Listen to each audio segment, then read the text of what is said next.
നമസ്കാരം. 400 പാറും മോദി ഗ്യാരണ്ടിയും ഒക്കെ പൊലിഞ്ഞ പകലിൽ എക്സിറ്റ് പോളുകളും പ്രവചനങ്ങളും ഒക്കെ തകിടം മറിക്കുന്ന ഇന്ത്യ സഖ്യത്തിന്റെ പ്രകടനം. കരുത്തുറ്റ പ്രതിപക്ഷം കൂടിയാണ് ജനാധിപത്യത്തിന്റെ സൗന്ദര്യം, കരുത്ത് എന്ന് ഇന്ത്യൻ ജനത അടിവരയിടുന്നു. ജനകോടികളുടെ വിധി.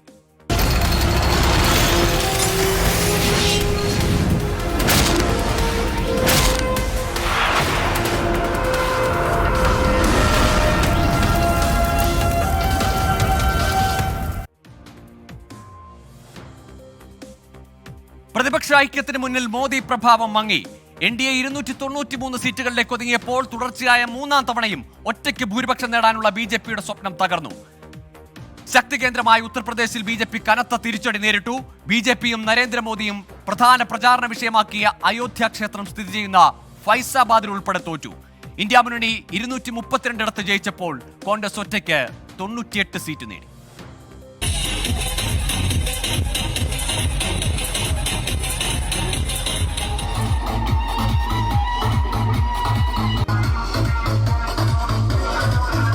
BJPയുടെ ഏകപക്ഷീയ മുന്നേറ്റം പ്രവചിച്ച എക്സിറ്റ് പോളുകളെ ഇന്ത്യ മുന്നണി അപ്രസക്തമാക്കി.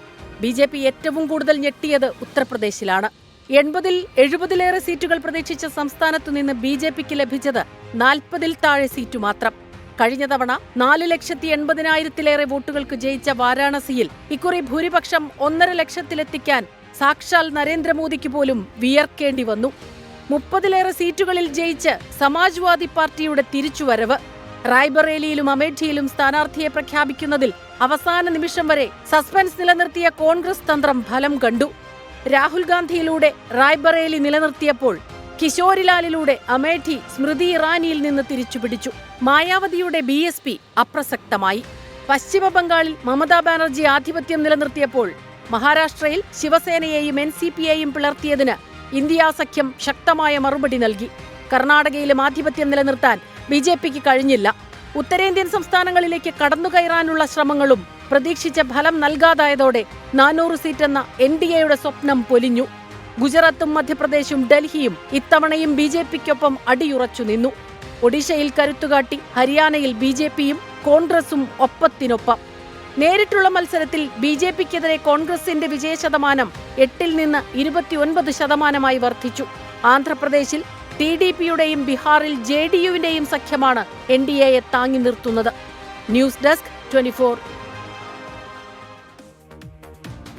BJPക്ക് ഒറ്റയ്ക്ക് കേവല ഭൂരിപക്ഷമില്ലാത്ത പശ്ചാത്തലത്തിൽ സർക്കാർ രൂപീകരണത്തിനുള്ള സാധ്യതകൾ തേടി ഇന്ത്യ. NDA സഖ്യകക്ഷികളെ അടർത്തിയെടുക്കാൻ ഇന്ത്യ മുന്നണി നേതാക്കൾ നീക്കങ്ങൾ ആരംഭിച്ചു. നിതീഷ് കുമാറും ചന്ദ്രബാബു നായിഡുവുമായും ഇന്ത്യ നേതാക്കൾ ആശയവിനിമയം നടത്തി. സഖ്യകക്ഷികളുടെ സഹായത്തോടെ മാത്രമേ BJPക്ക് സർക്കാർ രൂപീകരിക്കാൻ കഴിയൂ എന്ന് വ്യക്തമായതോടെ BJPയുടെ ഹാട്രിക് നേട്ടം ഏതുവിധേനയും തടയാൻ തന്ത്രങ്ങൾ മെനയുകയാണ് ഇന്ത്യ മുന്നണി.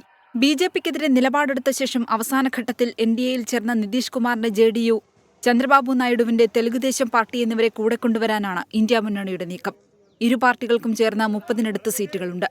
ഉപമുഖ്യമന്ത്രി സാമ്രാജ് ചൌധരി അടക്കം സംസ്ഥാന BJP നേതാക്കളുമായി കടുത്ത അതൃപ്തിയുള്ള നിതീഷ് കുമാർ കഴിഞ്ഞ ദിവസം ഡൽഹിയിലെത്തി പ്രധാനമന്ത്രിയെയും ആഭ്യന്തരമന്ത്രി അമിത്ഷായെയും കണ്ടിരുന്നു.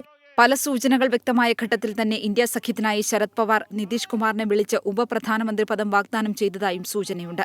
ഈ റിപ്പോർട്ടുകൾക്ക് പിന്നാലെ സാമ്രാജ് ചൌധരി ഔദ്യോഗിക വസതിയിലെത്തി നിതീഷുമായി കൂടിക്കാഴ്ചയ്ക്ക് ശ്രമിച്ചെങ്കിലും നിതീഷ് ഒഴിഞ്ഞുമാറി. നിതീഷ് കുമാറിനെ പ്രധാനമന്ത്രിയാകണമെന്ന നിർദ്ദേശം മമതാ ബാനർജി മുന്നോട്ട് വച്ചിട്ടുണ്ട്. ചന്ദ്രബാബു നായിഡുവുമായും ഇന്ത്യ നേതാക്കൾ ഇതിനകം ആശയവിനിമയം നടത്തിയതായാണ് വിവരം. പ്രധാനമന്ത്രി നരേന്ദ്രമോദിയും അമിത്ഷായും അടക്കമുള്ള നേതാക്കളും ചന്ദ്രബാബു നായിഡുവിനെ ഫോണിൽ ബന്ധപ്പെട്ടു. ചന്ദ്രബാബു നായിഡുവിന്റെ സൗകര്യം കൂടി പരിഗണിച്ച ശേഷം സർക്കാർ രൂപീകരണ നടപടികൾ ഉണ്ടാകുമെന്ന് BJP നേതാക്കൾ അറിയിച്ചു. ആന്ധ്രാപ്രദേശിൽ ചന്ദ്രബാബു നായിഡുവിന്റെ സത്യപ്രതിജ്ഞാ ചടങ്ങിൽ പ്രധാനമന്ത്രി പങ്കെടുത്തേക്കും. YSR, കോൺഗ്രസ്, BJD തുടങ്ങിയ മറ്റ് പാർട്ടികളെയും സ്വതന്ത്രരെയും കൂടെ നിർത്താനുള്ള നീക്കങ്ങളുമായി സജീവമാണ് ഇന്ത്യ മുന്നണി നേതൃത്വം. 24 ഡൽഹി.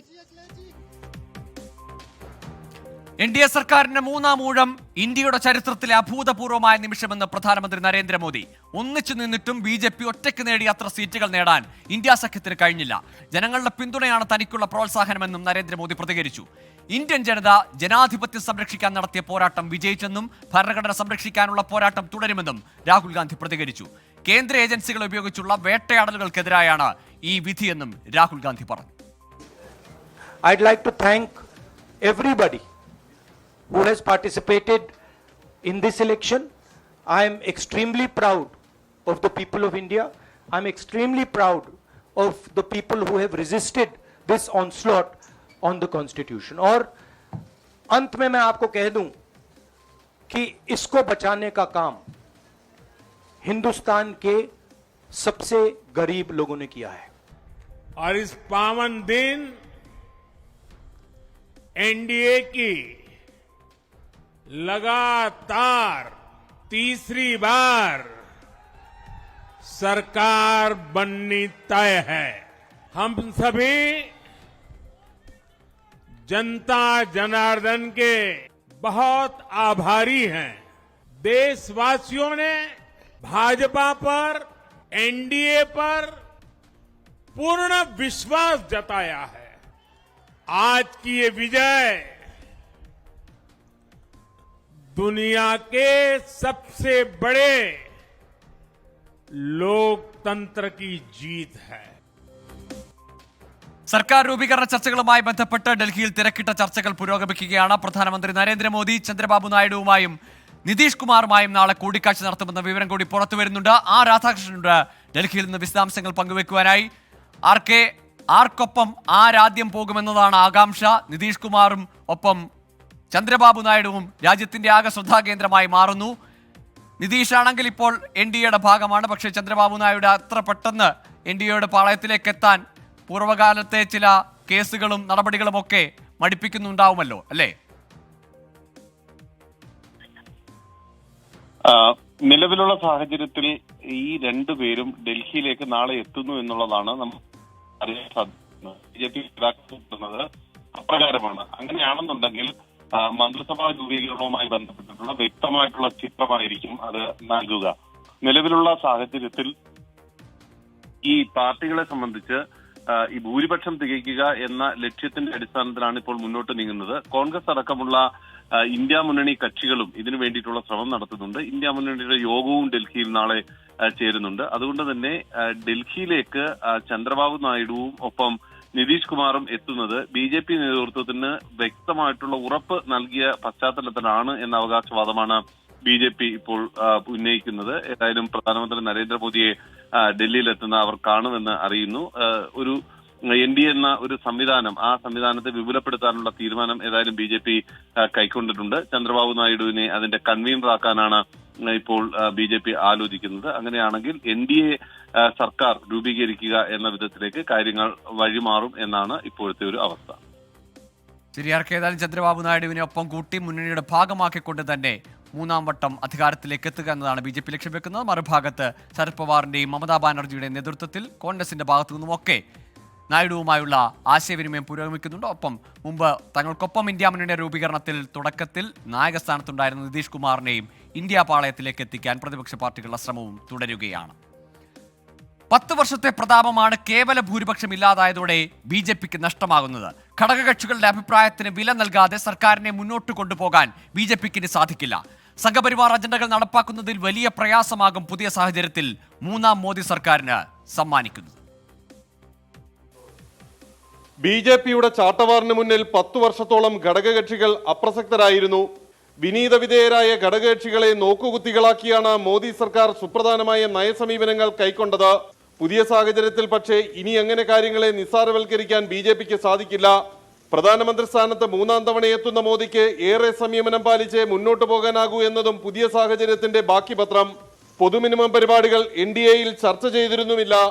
3ാം തവണ അധികാരത്തിലെത്തുമ്പോൾ പക്ഷേ ഇതെല്ലാം യാഥാർത്ഥ്യമാക്കിയേ ഇനി ഭരണം മുന്നോട്ട് കൊണ്ടുപോകാൻ ബിജെപിക്കാകൂ. മന്ത്രിസ്ഥാനങ്ങൾ വീതം വയ്ക്കുന്ന തീരുമാനവും പഴയ ലാഘവത്തോടെ ബിജെപിക്ക് കൈക്കൊള്ളാനാകില്ല. കേന്ദ്ര ഏജൻസികളുടെ കടിഞ്ഞാണിലും കൈവയ്ക്കാൻ തെലുങ്കുദേശത്തെ പോലെയുള്ള ഘടകകക്ഷികൾ താൽപര്യം കാട്ടും. ഇതുമായി പൊരുത്തപ്പെടാൻ ബിജെപി ബാധ്യസ്ഥമാകുമെന്നതും ഇപ്പോഴത്തെ സാഹചര്യമാണ്. സംഘപരിവാർ അജണ്ടകളിൽ ഏകീകൃത സിവിൽ കോഡ് പോലെയുള്ളവ ഇനി അധികാരത്തിലെത്തിയാൽ നടപ്പാക്കുമെന്നതാണ് ബിജെപി പ്രഖ്യാപനം. ഇതും ഘടകകക്ഷികളുടെ പിന്തുണയോടെ ഏതളവിൽ യാഥാർത്ഥ്യമാക്കാനാകും എന്നത് കണ്ടറിയേണ്ടതാണ്. രാധാകൃഷ്ണൻ, 24, ഡൽഹി. രാഷ്ട്രീയ പണ്ഡിതന്മാരെ ഞെട്ടിച്ച അപ്രതീക്ഷിത നേട്ടമാണ് കോൺഗ്രസിന് ഇത്തവണ ലഭിച്ചത്. അഭിപ്രായ സർവേകളും എക്സിറ്റ് പോളുകളും എഴുതി തള്ളിയ കോൺഗ്രസിനെ ജനങ്ങൾ അധികാരത്തിന് തൊട്ടരികെ എത്തിച്ചു.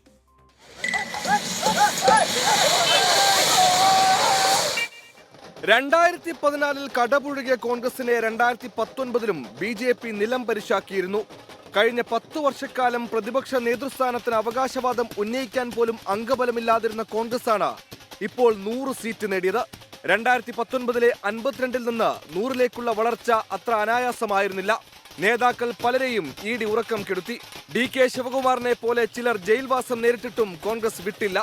മറ്റു ചിലരാകട്ടെ കോൺഗ്രസ് വിട്ട് BJPയിലെത്തി.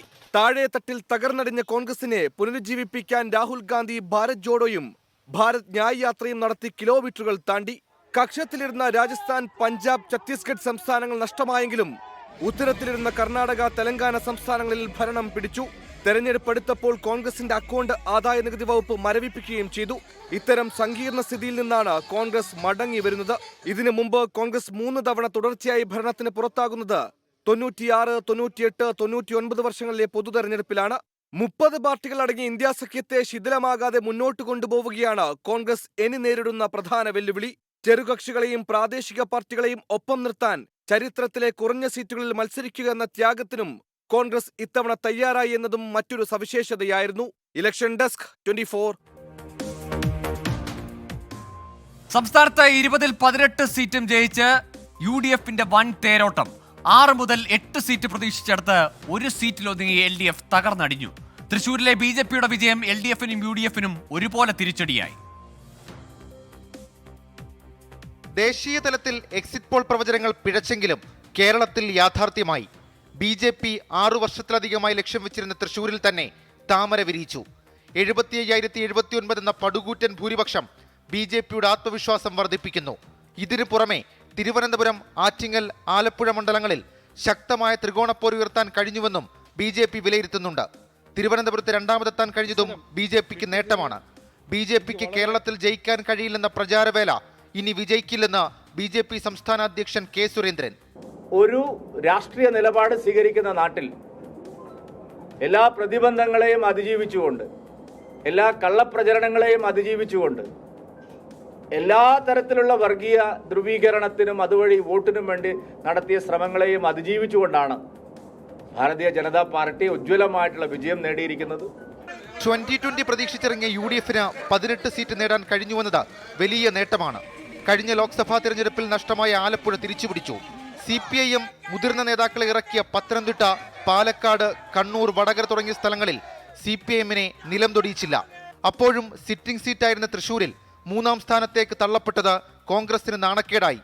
അപ്രതീക്ഷിത തോൽവിയാണെന്നും BJP CPIM അപകടകരമായ കൂട്ടുകെട്ട് നടന്നുവെന്നുമാണ് കോൺഗ്രസ് വിശദീകരണം.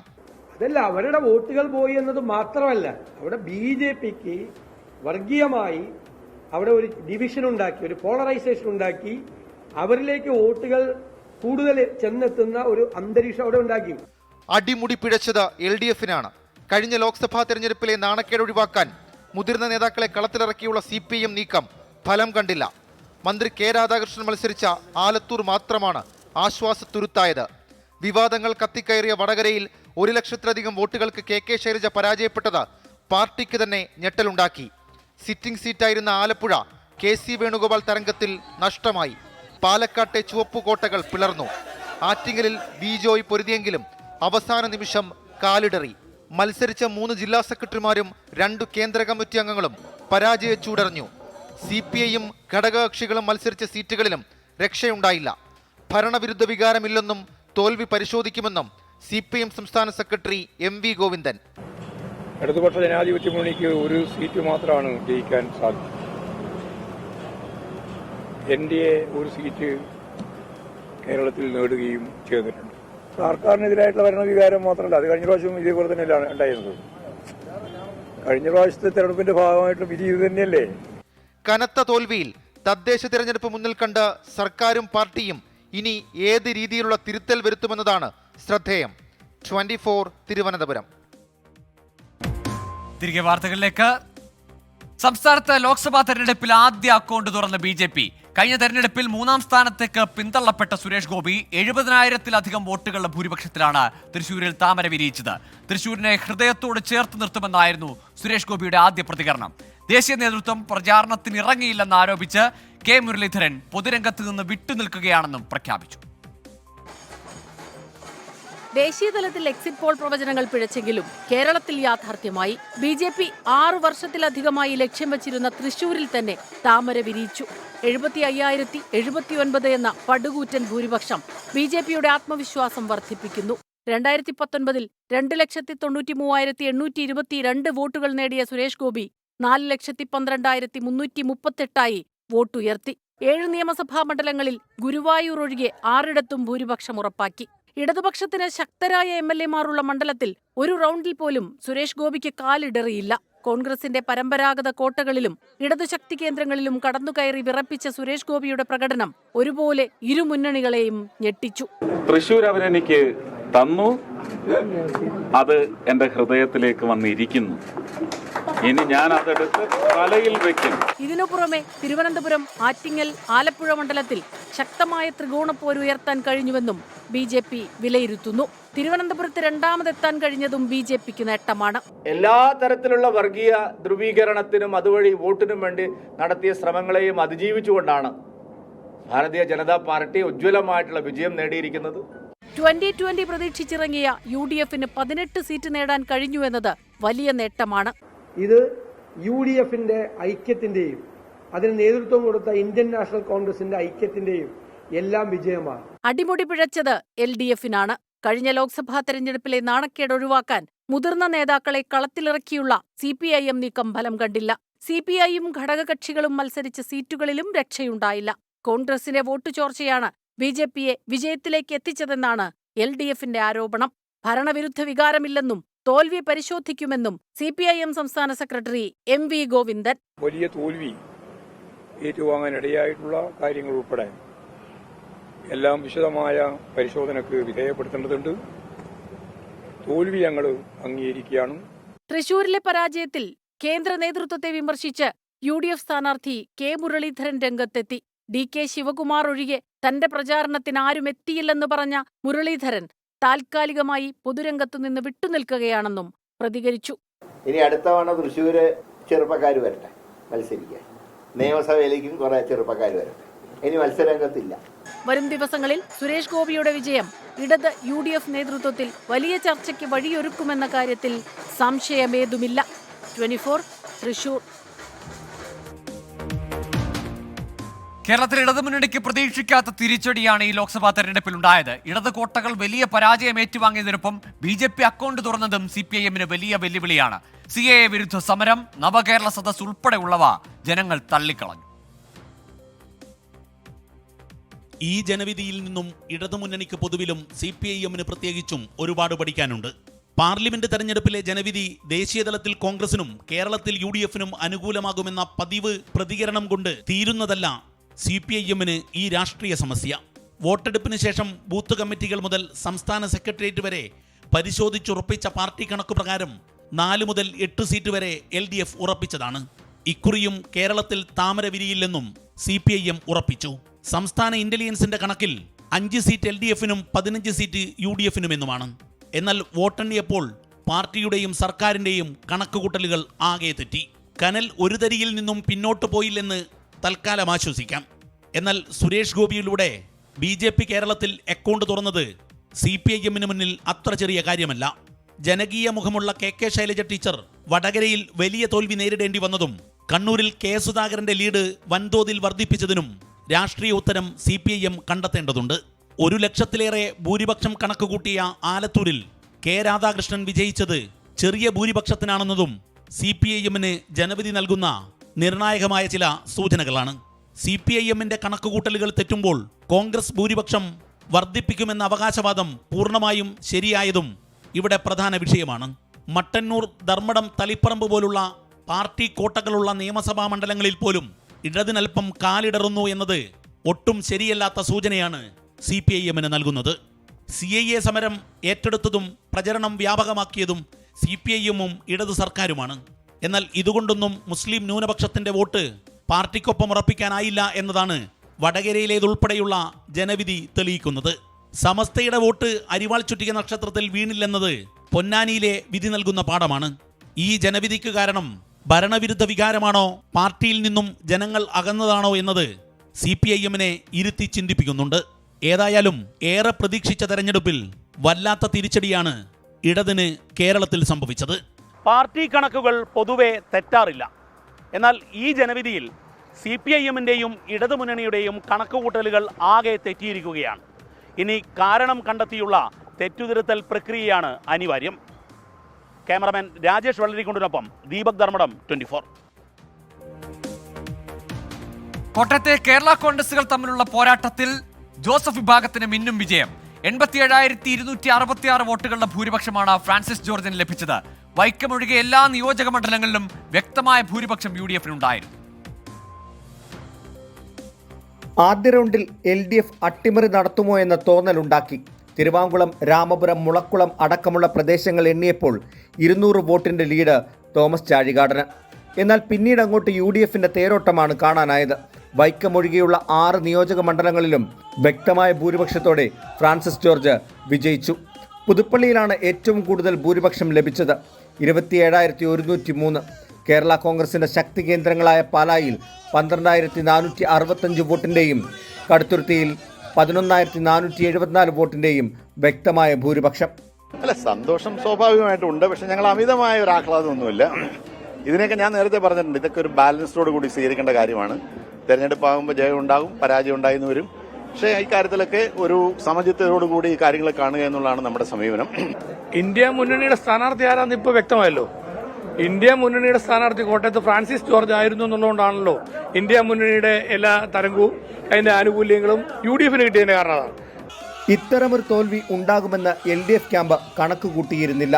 ഇന്ത്യ മുന്നണിയുടെ മുന്നേറ്റമെന്ന് പറഞ്ഞ് തലയൂരാൻ ശ്രമിക്കുമ്പോഴും വോട്ട് ചോർച്ചയെ അന്വേഷിക്കാൻ തന്നെയാണ് ജോസ് കെ മാണിയുടെയും കൂട്ടരുടെയും തീരുമാനം.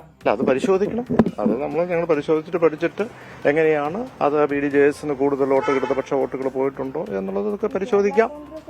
BDJ സ്ഥാനാർത്ഥിയായി വന്ന തുഷാർ വെള്ളാപ്പള്ളി 3ാം സ്ഥാനത്തേക്ക് പോയെങ്കിലും വോട്ട് ഷെയർ 20% വർദ്ധിപ്പിച്ചു. വൈക്കമടക്കമുള്ള മേഖലകളിൽ തുഷാർ നേടിയ വോട്ടാണ് LDF-ന് വലിയ തോൽവിയിലേക്ക് തള്ളിവിട്ടതെന്നാണ് വിലയിരുത്തൽ. കേരള കോൺഗ്രസുകൾ തമ്മിലുള്ള പോരാട്ടത്തിൽ അങ്ങനെ ജോസഫ് വിഭാഗം കരുത്ത് തെളിയിച്ചിരിക്കുകയാണ്. തോൽവിയെക്കുറിച്ച് വിശദമായി പഠിക്കുമെന്നാണ് ജോസ് കെ മാണി പറയുന്നത്. എന്നാൽ രാജ്യസഭാ സീറ്റിന്റെ കാലാവധി കഴിയാനിരിക്കെ തോൽവിയുടെ കാരണം ആരുടെ മുകളിൽ കെട്ടിവെക്കുമെന്നാണ് ഇനി അറിയേണ്ടത്. കോട്ടയത്ത് നിന്ന് ഷിബിനും ബിബിനുമൊപ്പം ടോബി ജോൺസൺ, 24. വിവാദങ്ങൾ കാറ്റിൽ പറത്തി കോട്ട കാത്ത് മുസ്ലിം ലീഗ്. 2014-ലെയും 2021-ലെയും ഭൂരിപക്ഷം മറികടന്നാണ് ET മുഹമ്മദ് ബഷീർ വിജയമുറപ്പിച്ചത്. മുസ്ലിം ലീഗ് സമസ്ത തർക്കം പൊന്നാനി മണ്ഡലത്തിൽ ബാധിച്ചേയില്ല. വെല്ലുവിളികളിൽ നിന്ന് ഊർജ്ജം ഉൾക്കൊള്ളുന്ന പാർട്ടിയാണ് മുസ്ലിം ലീഗ് എന്ന് PK കുഞ്ഞാലിക്കുട്ടി പറഞ്ഞു. മുൻധാരണകളെ തിരുത്തുന്ന ഫലമാണ് രാജ്യത്തിന്റെ വിവിധ ഭാഗങ്ങളിൽ നിന്ന് വരുന്നതെന്ന് മുസ്ലിം ലീഗ് സംസ്ഥാന അധ്യക്ഷൻ സാദിഖ് അലി ശിഹാബ് തങ്ങൾ പ്രതികരിച്ചു.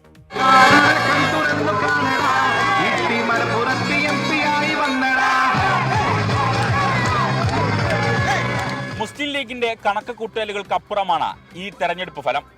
മലപ്പുറത്ത് 2014-ലെ E അഹമ്മദിന്റെയും 2021-ലെ അബ്ദുൾ സമദ് സമദാനിയുടെയും ഭൂരിപക്ഷം മറികടന്നാണ് ET മുഹമ്മദ് ബഷീർ കുതിപ്പ് തുടരുന്നത്. പൊന്നാനിയിൽ അബ്ദുൾ സമദ് സമദാനിക്ക് 1 ലക്ഷം ഭൂരിപക്ഷം ഉണ്ടാകുമെന്നാണ് ലീഗ് വിലയിരുത്തൽ. എന്നാൽ 2.5 ലക്ഷം ഭൂരിപക്ഷം മറികടന്ന് സമദാനി പൊതുചരിത്രം കുറിക്കുകയാണ്. സുപ്രതീക്ഷിതമായ ഒരു വിജയം തന്നെയാണ് ഇവിടെ ഇന്നുണ്ടായിട്ടുള്ളത്. നേരത്തെ ഉള്ള പല ധാരണകളെയും തിരുത്തിക്കൊണ്ടുള്ളൊരു റിസൾട്ടാണ് ഇന്ന് ഇന്ത്യയുടെ നാനാഭാഗങ്ങളിൽ നിന്നും വന്നുകൊണ്ടിരിക്കുന്നത്. തെരഞ്ഞെടുപ്പ് സമയത്ത് തങ്ങൾക്ക് ഗുണമാകുമെന്ന് കരുതി ഇടതുപക്ഷവും സമസ്തയിലെ ലീഗ് വിരുദ്ധരും തൊടുത്തുവിട്ട് സജീവമാക്കിയ ലീഗ് സമസ്ത തർക്കം അക്ഷരാർത്ഥത്തിൽ ഇടതുപക്ഷത്തിന് തന്നെ തിരിച്ചടിയായി. അമിത ആത്മവിശ്വാസം കൊണ്ട് ഉറങ്ങിക്കിടന്ന ലീഗ് പ്രവർത്തകർ വിവാദം കൊഴുത്തപ്പോൾ താഴെത്തട്ടിൽ സജീവമായി പ്രവർത്തിച്ചു. അതിന്റെ ഗുണമാണ് ഇരു മണ്ഡലങ്ങളിലെയും വമ്പൻ വിജയം.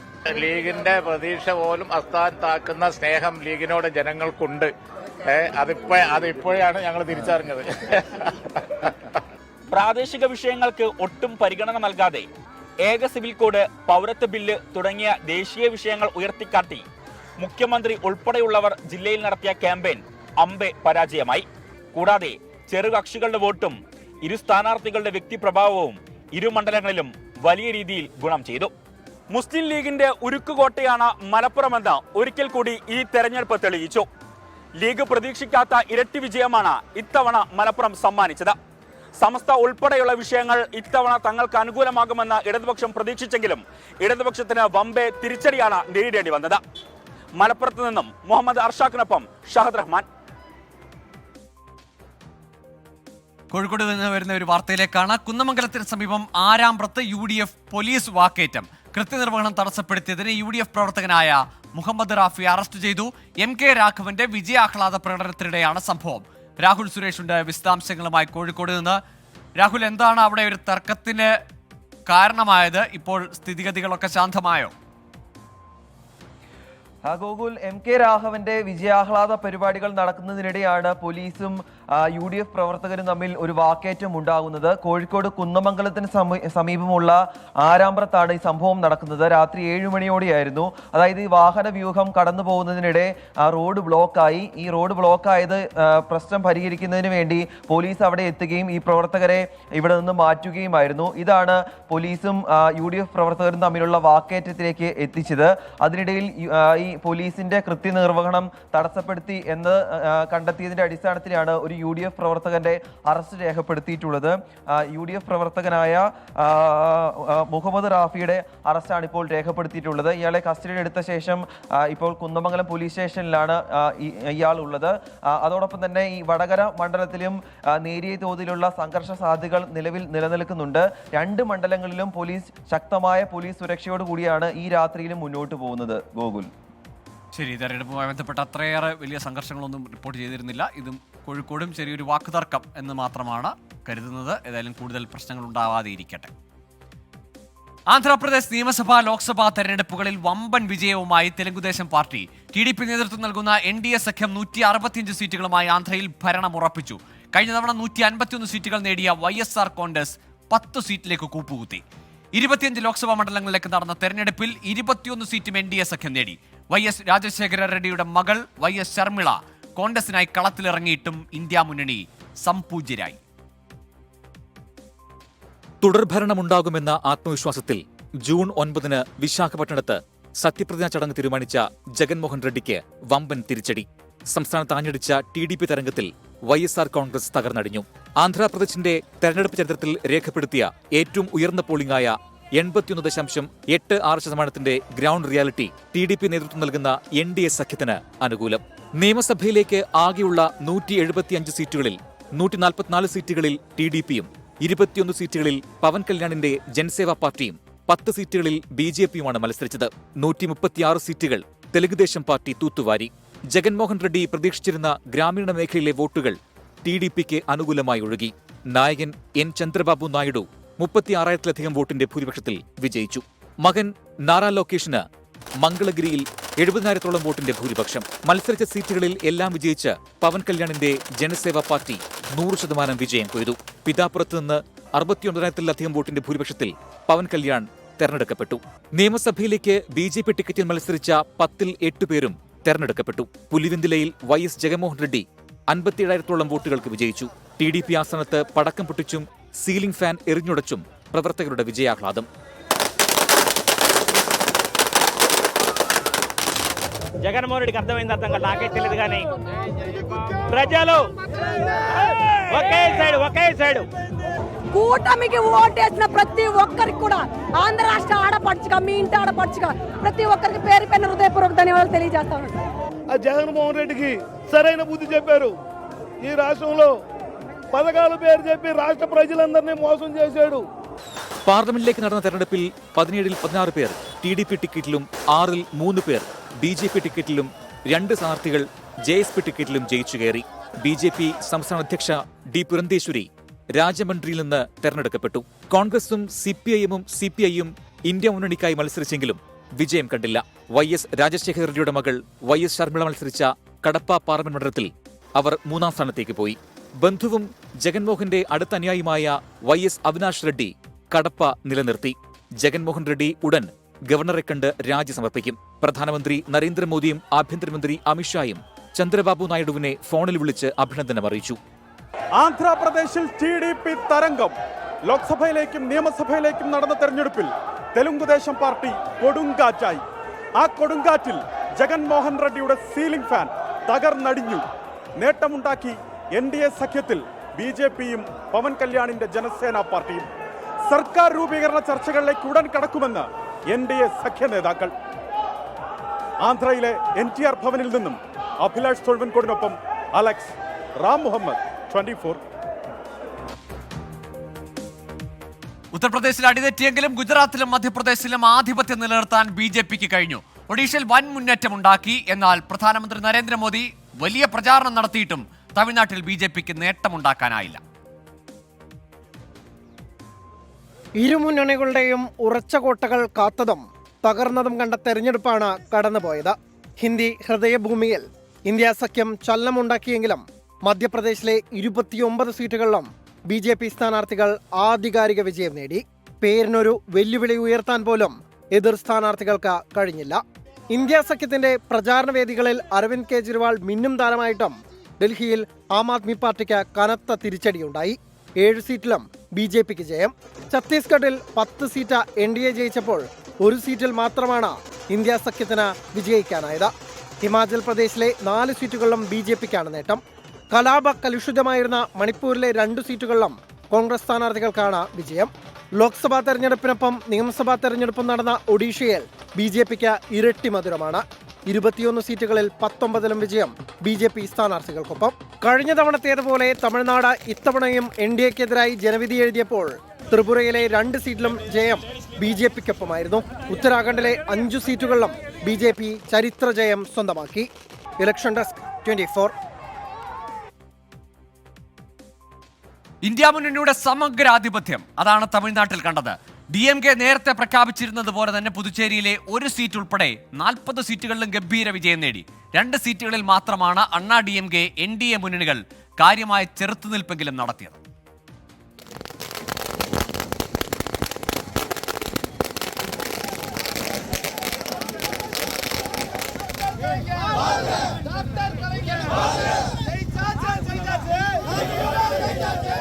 എക്സിറ്റ് പോൾ ഫലങ്ങളെയൊക്കെ അട്ടിമറിച്ച വോട്ടെണ്ണലിന്റെ ആദ്യ മിനിറ്റുകളിൽ ആരംഭിച്ച ആധിപത്യം അവസാനം വരെ നിലനിർത്താൻ ഇന്ത്യ മുന്നണിയിലെ ഓരോ കക്ഷികൾക്കും സാധിച്ചു. വിരുദ്നഗർ, ധർമ്മപുരി സീറ്റുകളിലൊഴികെ ഒരിടത്തും NDAക്കോ അണ്ണാ DMKക്കോ ആശ്വസിക്കാൻ ഒരവസരം പോലും ഉണ്ടാക്കിയില്ല DMK സഖ്യം.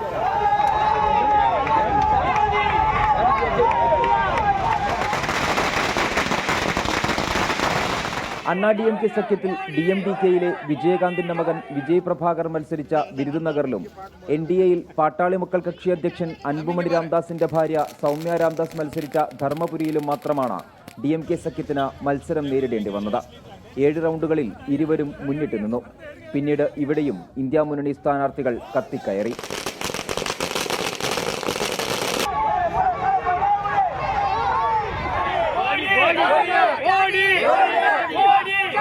രണ്ടായിരത്തി 2019ലും 2021ലും DMKയുടെ നേതൃത്വത്തിൽ രൂപീകരിച്ച മഴവിൽ സഖ്യം അതാണ് പിന്നീട് ഇന്ത്യ മുന്നണിയായത്. രാജ്യത്തെ സംരക്ഷിക്കാൻ ഇന്ത്യ മുന്നണിക്ക് വോട്ട് ചെയ്യാനായിരുന്നു തമിഴ്നാട് മുഖ്യമന്ത്രി MK സ്റ്റാലിൻ ജനങ്ങളോട് ആവശ്യപ്പെട്ടത്. ദേശീയ തലത്തിലേക്കായിരുന്നു DMKയുടെ പ്രകടന പത്രിക പോലും. ഇന്ത്യ മുന്നണിയുടെ നേതൃനിരയിലെ MK സ്റ്റാലിന്റെ സ്ഥാനം ഒരു വട്ടം കൂടി ഉറപ്പിക്കുകയാണ് തമിഴ്നാട്ടിലെ ഈ സമ്പൂർണ്ണ വിജയം. 24 ചെന്നൈ. തെരഞ്ഞെടുപ്പ് ഫലപ്രഖ്യാപനം മലയാളികൾ ഇത്തവണയും ആഘോഷമാക്കിയത് 24-നൊപ്പം. യൂട്യൂബിൽ മാത്രം ഒരേ സമയം 5 ലക്ഷത്തിലേറെ പേരാണ് 24 കാഴ്ചക്കാരായത്. R ശ്രീകണ്ഠൻ നായർ, S വിജയകുമാർ, ഹാഷ്മി താജ് ഇബ്രാഹിം എന്നിവരുടെ വിവരണം പതിവ് പോലെ പ്രേക്ഷകർക്ക് ആവേശമായി. ഗോൾഡൻ ന്യൂസ്, നമ്മൾ 5 ലക്ഷത്തിൽ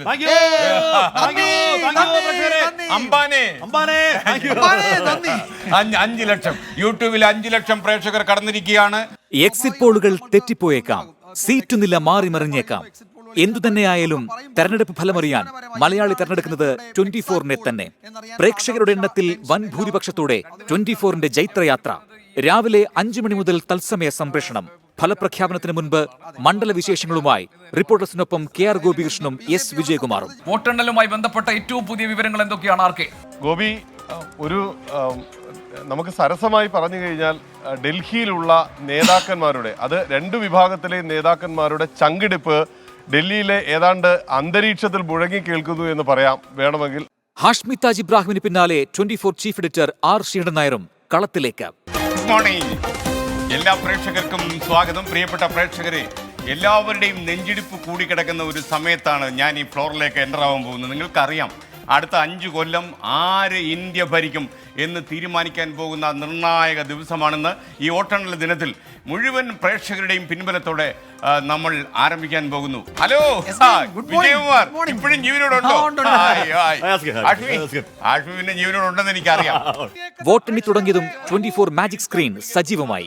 എക്സിറ്റ് പോൾ പ്രവചനങ്ങൾ പോലെ കാര്യങ്ങൾ ഏകപക്ഷീയമല്ലെന്നായതോടെ ആവേശവും ആകാംക്ഷയും കൊടിമുടി കയറി. കമന്റ് ബോക്സിൽ ചർച്ചകൾ ചൂടുപിടിച്ചു. 24-നൊപ്പം കൂടി പ്രേക്ഷക ലക്ഷങ്ങൾ. ഒരു വേള കാഴ്ചക്കാരുടെ എണ്ണം 5,37,754. വീണ്ടും റെക്കോർഡ്. പ്രേക്ഷക പ്രീതിയിൽ 24 മുന്നിൽ ഇപ്പൊ തന്നെ 5,30,30,000 ആളുകൾ യൂട്യൂബിൽ നമ്മുടെ 24 കണ്ടുകൊണ്ടിരിക്കുകയാണ്. തീർച്ചയായിട്ടും നമ്മളെ സംബന്ധിച്ചിടത്തോളം നമുക്ക് നന്ദി വരേണ്ട കാര്യമില്ല. ഈ നെറ്റ്വർക്കിൽ 500ഓളം ആളുകൾ പങ്കെടുത്ത ഒരു തെരഞ്ഞെടുപ്പ് സംപ്രേഷണമാണ് കണ്ടുകൊണ്ടിരിക്കുന്നത്. കളിയും കാര്യവും ഇടകലർന്ന വിവരണത്തിൽ നിറഞ്ഞു നിന്നത് ആവേശം അമ്പാൻ. കഥാപാത്രത്തിന് കിട്ടിയ സ്വീകാര്യതയിൽ സന്തോഷം പങ്കുവച്ച് നടൻ സജിൻ ഗോപു. 24-ലൊക്കെ ഫുൾ ഇതാണ്, അടിപൊളി. പ്രേക്ഷകർക്ക് ഒരിക്കൽ കൂടി നന്ദി ഈ പിന്തുണയ്ക്ക്. ജനങ്ങൾക്കു വേണ്ടി ജനങ്ങളുടെ ഭാഷയിൽ 24 സംസാരിച്ചുകൊണ്ടേയിരിക്കും. News desk 24. ഒറ്റയ്ക്ക് മത്സരിച്ച് ബംഗാളിൽ മേധാവിത്വം നിലനിർത്തി തൃണമൂൽ കോൺഗ്രസ്. നഷ്ടപ്പെട്ട 6 സീറ്റുകൾ തൃണമൂൽ തിരിച്ചുപിടിച്ചു. BJPയുടെ മുന്നേറ്റം 12 സീറ്റുകളിൽ ഒതുങ്ങി. ഇന്ത്യ സഖ്യത്തിന്റെ പ്രതീക്ഷകളെയും തൃണമൂൽ തകർത്തു.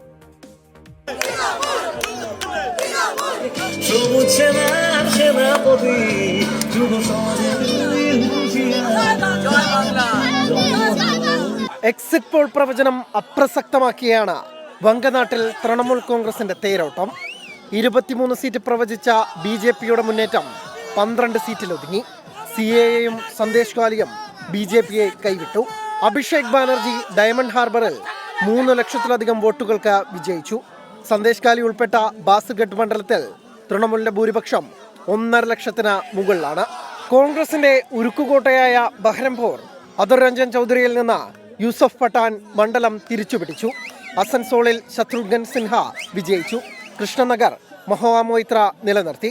കൂച്ച് ബെഹറിൽ കേന്ദ്രമന്ത്രി നിതീഷ് പ്രമാണിക് പരാജയപ്പെട്ടു. CPIM പ്രതീക്ഷ വെച്ചിരുന്ന സംസ്ഥാന സെക്രട്ടറി മുഹമ്മദ് സലീം മത്സരിച്ചിരുന്ന മുർഷിദാബാദും തൃണമൂലിന്റെ കൈകളിലായി. ബരക്പോര, ജാഗ്രം, മേദിനിപൂർ, ബർദമാൻപൂർ, ദുർഗാപൂർ, ഹൂഗ്ലി, അസൻസോൾ എന്നിവയാണ് തൃണമൂൽ തിരിച്ചുപിടിച്ച മണ്ഡലങ്ങൾ. ബരക്പൂരിൽ സുഗന്ധ് മജുംദാർ, തംലുക്കിൽ അഭിഷേക് ഗംഗോപാധ്യായ എന്നിവരാണ് BJPയിൽ മുന്നേറ്റം സൃഷ്ടിച്ച പ്രമുഖർ. തൃണമൂലിനെതിരെ കോൺഗ്രസും CPIMും ഒരുമിച്ചതോടെ സംസ്ഥാന സർക്കാരിനെതിരെയുള്ള ഭരണവിരുദ്ധ വികാര വോട്ടുകൾ ഏകീകരിക്കാതെ വിഘടിച്ചതും BJPക്ക് തിരിച്ചടിയായി. തൃണമൂലിന്റെ തേരോട്ടം തകർക്കാനായി പ്രധാനമന്ത്രി ഇറക്കി കിണഞ്ഞു പരിശ്രമിച്ചിട്ടും മമതയുടെ കോട്ടകൾ തകർന്നില്ല. ബംഗാളിൽ തൃണമൂലിന്റെ അംഗസംഖ്യ വർദ്ധിച്ചത് ദേശീയതലത്തിൽ BJP വിരുദ്ധ ചേരിക്ക് ആത്മവിശ്വാസം പകരും.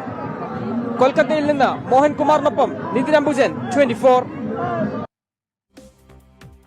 BJPക്ക് കനത്ത തിരിച്ചടിയാണ് മഹാരാഷ്ട്രയിൽ ഉണ്ടായത്. ശിവസേനയെയും NCPയെയും പിളർത്തി നടത്തിയ പരീക്ഷണങ്ങൾ ഗുണത്തെക്കാളേറെ ദോഷം ചെയ്തു എന്ന് തെരഞ്ഞെടുപ്പ് ഫലം തെളിയിക്കുന്നു. ഈ വർഷം നടക്കാനിരിക്കുന്ന നിയമസഭാ തെരഞ്ഞെടുപ്പിന് മുന്നോടിയായി വർദ്ധിത ആത്മവിശ്വാസമാണ് പ്രതിപക്ഷ സഖ്യത്തിന് മഹാരാഷ്ട്രയിലെ തെരഞ്ഞെടുപ്പ് ഫലം നൽകുന്നത്.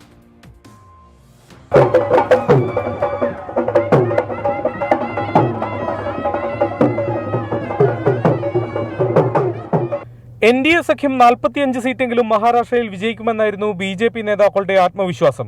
എന്നാൽ അതിന്റെ പാതി സീറ്റ് പോലും നേടാനാകാത്ത സ്ഥിതിയിലേക്ക് NDA വീണു. 2019 23 സീറ്റ് നേടിയ BJP ഇത്തവണ പാതി സീറ്റിലേക്ക് ചുരുങ്ങുകയാണ്. യഥാർത്ഥ NCP ഏത്, ശിവസേന ഏത് എന്ന ചോദ്യം ജനങ്ങളോട് ചോദിക്കപ്പെട്ട തെരഞ്ഞെടുപ്പിൽ അവസാന ചിരി ഉദ്ധവ് താക്കറേക്കും ശരത് പവാറിനും. BJPക്കൊപ്പം പോയ ഷിൻഡെയുടെയും അജിത് പവാറിന്റെയും നില പരുങ്ങലിലാക്കുന്നതാണ് ഫലം. ഇതേ വർഷം തന്നെ നിയമസഭാ തെരഞ്ഞെടുപ്പ് വരാനിരിക്കെ ഇനി വിലപേശൽ കാര്യമായി വിലപ്പോവില്ലെന്ന ബോധ്യം ഫലം അവർക്ക് നൽകുന്നുണ്ട്. പാർട്ടികളെ പിളർത്തി നേതാക്കളെ ഒപ്പമെത്തിക്കാൻ BJPക്ക് കഴിഞ്ഞെങ്കിലും സഹതാപ തരംഗം ഉദ്ധവിനും പവാറിനുമൊപ്പം ആഞ്ഞു വീശിയെന്ന് വ്യക്തം. സീറ്റ് വിഭജനത്തിലടക്കം വിജയസാധ്യത മാത്രം പരിഗണിച്ച് വിട്ടുവീഴ്ച ചെയ്ത കോൺഗ്രസ് സംസ്ഥാന നേതൃത്വത്തിന്റെ തന്ത്രങ്ങളാണ് ഫലം കണ്ടത്. ചരിത്രത്തിൽ ഏറ്റവും കുറവ് സീറ്റിൽ മത്സരിച്ചിട്ടും സമീപകാലത്തെ വലിയ വിജയം നേടാൻ പാർട്ടിയെ സഹായിച്ചതും ഇതാണ്. കടുത്ത ഭരണവിരുദ്ധ വികാരം സംസ്ഥാനത്തുണ്ടെന്ന നിരീക്ഷണങ്ങളും ഫലം ശരിവെക്കുന്നു. സംവരണ സമരത്തിലുള്ള മറാഠ വിഭാഗം എതിരായതും NDAക്ക് തിരിച്ചടിയായി. ഉള്ളിക്കർഷകരുടെ പ്രതിഷേധത്തിന്റെ ചൂട് പ്രധാനമന്ത്രി നരേന്ദ്രമോദി തെരഞ്ഞെടുപ്പ് റാലിക്കിടെ നേരിട്ട് അനുഭവിച്ചതാണ് കർഷക രോഷവും BJPയുടെ വീഴ്ചയ്ക്ക് ആക്കം കൂട്ടി. നേതാക്കളുടെ കൊഴിഞ്ഞുപോകും, കേന്ദ്ര ഏജൻസികളുടെ അന്വേഷണമടക്കം വലിയ പ്രതിസന്ധികൾ താണ്ടിയുള്ള ഈ വിജയം മഹാവികാസ് അഘാഡിയിലെ പാർട്ടികൾക്ക് മുന്നോട്ടുള്ള യാത്രയിൽ നൽകുന്ന ആത്മവിശ്വാസം വളരെ വലുതാണ്. ദാദറിലെ സേനാഭവന് മുന്നിൽ നിന്നും വരുൺ വി നായർക്കൊപ്പം ശ്രീനാഥ് ചന്ദ്രൻ, 24. 2019 പോലെ സർവാധിപത്യമൊന്നുമില്ലെങ്കിലും ദക്ഷിണേന്ത്യയിലെ NDAയുടെ ആശ്വാസ തീരം കർണാടക തന്നെയാണ്. BJP JDS സഖ്യം കന്നഡ മണ്ണിൽ 19 സീറ്റുകൾ നേടി. 1 നിന്ന് 9 സീറ്റുകൾ ഉയർത്താൻ കഴിഞ്ഞുവെന്ന് അവകാശപ്പെടാമെങ്കിലും DK ശിവകുമാറിന്റെ തട്ടകമായ ബംഗളൂരു റൂറലിൽ സഹോദരൻ DK സുരേഷ് തോറ്റത് കോൺഗ്രസിന് തിരിച്ചടിയായി. കന്നഡ മണ്ണിൽ BJP തരംഗം ആവർത്തിക്കുമെന്ന എക്സിറ്റ് പോൾ പ്രവചനങ്ങൾ തെറ്റി. 2019 ഒറ്റയ്ക്ക് മത്സരിച്ച് നേടി 25 സീറ്റിൽ നിന്ന് BJPയുടെ നില 17 കുറഞ്ഞു. JDS ജയിച്ച മാണ്ഡ്യയും കോലാറും കൂടി ചേർന്നാൽ NDA പട്ടിക 19. BJP ശക്തി കേന്ദ്രമായ വടക്കൻ കർണാടകയിലാണ് കനത്ത തിരിച്ചടി നേരിട്ടത്. പ്രജ്വൽ രേവണ്ണ വിവാദം കർണാടക രാഷ്ട്രീയത്തിൽ ആഞ്ഞു വീശിയതിനു ശേഷം വോട്ടെടുപ്പ് നടന്ന 14 മണ്ഡലങ്ങളിൽ 7ലും BJP പരാജയപ്പെട്ടു. 2019 BJP തൂത്തുവാരിയ മണ്ഡലങ്ങളാണിവ. ദേവഗൌഡയുടെ സ്വന്തം തട്ടകമായ ഹാസനിൽ പ്രജ്വൽ രേവണ്ണയുടെ തോൽവി 40,000-ലേറെ വോട്ടുകൾക്കാണ്. അതേസമയം JDS സഖ്യത്തിലൂടെ പാളയത്തിലെത്തിയ വൊക്കലിഗ വോട്ട് ബാങ്ക് NDAക്ക് ഗുണം ചെയ്തുവെന്നാണ് വിലയിരുത്തൽ. സീറ്റുകൾ കൂടുതൽ നേടി സേഫ് ലാൻഡ് ചെയ്തെങ്കിലും കോൺഗ്രസിനും അമിതമായി ആഹ്ലാദിക്കാൻ വകയില്ല. സംസ്ഥാന നേതൃത്വത്തിന്റെ അമിത പ്രതീക്ഷയും കണക്കുകൂട്ടലും ശരിവെക്കുന്നതല്ല തെരഞ്ഞെടുപ്പ് ഫലം. സ്വന്തം തട്ടകമായ ബംഗളൂരു റൂറൽ മണ്ഡലത്തിലെ തോൽവി DK ശിവകുമാറിനേറ്റ തിരിച്ചടിയാണ്. ഒപ്പം കോൺഗ്രസ് 2 അക്കത്തിലെത്താത്തതോടെ സംസ്ഥാനത്ത് ഭരണവിരുദ്ധ വികാരം പ്രതിഫലിച്ചുവെന്ന രാഷ്ട്രീയ ആരോപണവും ഉയർന്നിട്ടുണ്ട്. 24 ബംഗളൂരു. മുതിർന്ന മാധ്യമപ്രവർത്തകൻ BRP ഭാസ്കർ അന്തരിച്ചു. വാർദ്ധക്യ സഹജമായ അസുഖങ്ങളെ തുടർന്ന് തിരുവനന്തപുരത്ത് ചികിത്സയിലിരിക്കുകയായിരുന്നു അന്ത്യം. 92 വയസ്സായിരുന്നു. സംസ്ഥാന സർക്കാരിന്റെ സ്വദേശാഭിമാനി കേസരി മാധ്യമ പുരസ്കാരം ഉൾപ്പെടെ നിരവധി പുരസ്കാരങ്ങൾ ലഭിച്ചിട്ടുണ്ട്. പത്രപ്രവർത്തനത്തെ ജനാധിപത്യപരമായ സാമൂഹിക ഇടപെടലായി കണ്ട മാധ്യമപ്രവർത്തകനായിരുന്നു BRP ഭാസ്കർ എന്ന ബാബു രാജേന്ദ്ര പ്രസാദ് ഭാസ്കർ. അധികാര രാഷ്ട്രീയത്തിന്റെ സ്വാധീനങ്ങൾക്ക് വഴങ്ങാതെ സാധാരണക്കാരുടെ ജീവിതത്തിനൊപ്പം സഞ്ചരിച്ച ധീരനായ പത്രപ്രവർത്തകൻ. കീഴാള രാഷ്ട്രീയത്തിനും ഭരണഘടനാപരമായ അവകാശങ്ങൾക്കും വേണ്ടി ശബ്ദിക്കാൻ BRP രണ്ടാമതൊന്നും ആലോചിച്ചില്ല. ദളിത് ആദിവാസി ഭൂസമരങ്ങളിൽ സജീവമായി പങ്കെടുത്ത BRP ന്യൂനപക്ഷങ്ങളുടെയും ട്രാൻസ്ജെൻഡർ സമൂഹത്തിന്റെയും അവകാശങ്ങൾക്കായി പോരാടി. 19-ാം വയസ്സിൽ ദി ഹിന്ദുവിൽ പത്രപ്രവർത്തകനായി ജീവിതം തുടങ്ങി.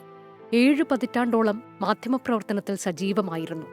വിദ്യാർത്ഥിയായിരുന്നപ്പോൾ തന്നെ പത്രപ്രവർത്തനത്തിലേക്ക് കടന്ന BRP the Statesman, Patriot, Deccan Herald തുടങ്ങിയ പത്രങ്ങളിലും UNI വാർത്താ ഏജൻസിയിലും ചേർന്നു. ഏഷ്യാനെറ്റ് ന്യൂസിന്റെ തുടക്കകാലം മുതൽ പ്രവർത്തിച്ച BRP പത്രവിശേഷം എന്ന പംക്തിയിലൂടെ മാധ്യമ വിമർശനത്തിന് പുതിയ മാനം നൽകി.